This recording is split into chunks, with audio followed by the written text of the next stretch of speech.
Have you ever wondered what's the most exciting way to kill your computer? No? Well, you're going to figure it out anyway.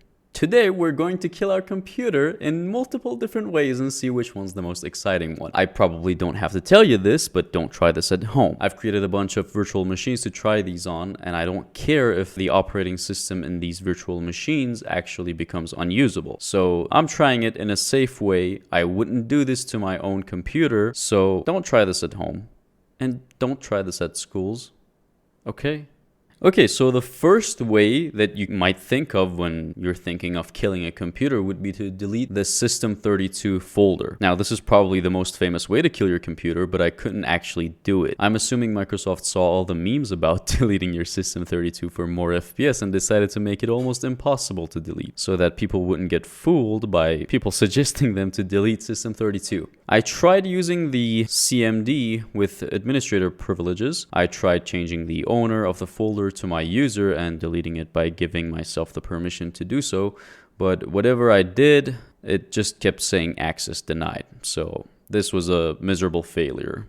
0 out of 10. The second way that I tried to kill my computer was by modifying the registry. Now, by modifying the registry, I mean straight up just deleting keys from the registry editor. To be more specific, I mean the HKey local machine system key or folder or whatever it is, and the HKey local machine software. This was actually entertaining because the computer straight up stopped working and I couldn't do anything anymore. At first, it displayed a message without a title saying unknown hard error, and then the registry editor stopped working. Then I realized the task manager wouldn't load. I couldn't type to search any applications, and whatever application I tried to actually open, it wouldn't load. And the only button that worked was the restart button, after which the computer just straight up wouldn't boot. By the way, I have to mention that Windows didn't resist at all when I tried to delete these keys, and it was the most brutal death that I ever saw. So this is actually very easy to do, and your computer just dies right there.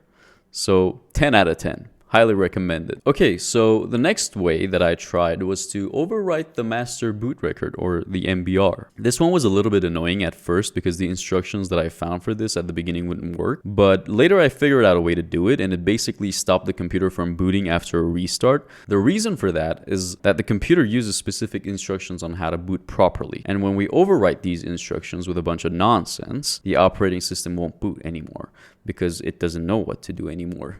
Now, this one was relatively easy, but there's nothing exciting about this. 5 out of 10. Let's move on.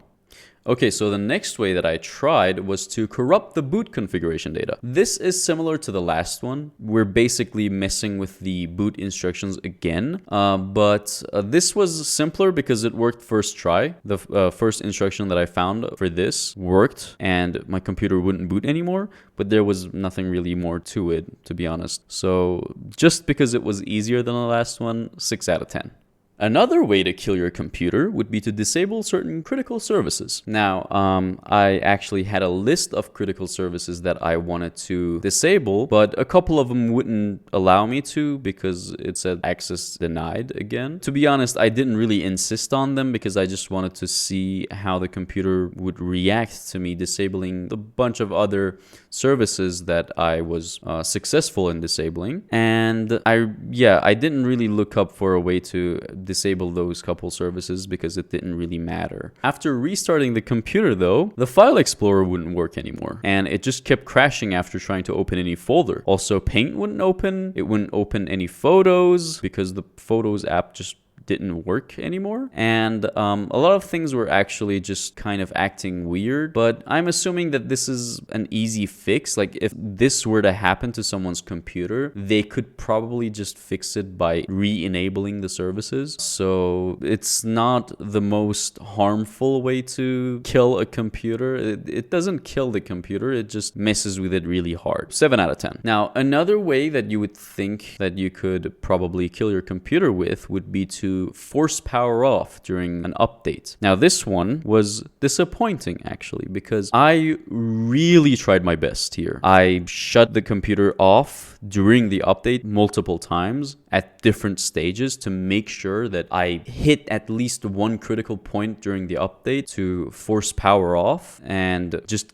get something corrupted, but it just didn't do anything. I think after my third attempt, actually it didn't boot first properly, asking me to run a diagnostic or something like that. But after restarting it, just went back to updating the computer again. And after the update was completed, it just booted normally, and I couldn't really find a problem with it. Now, maybe something somewhere got corrupted, but I don't think so. Everything just seemed normal to me, but who knows?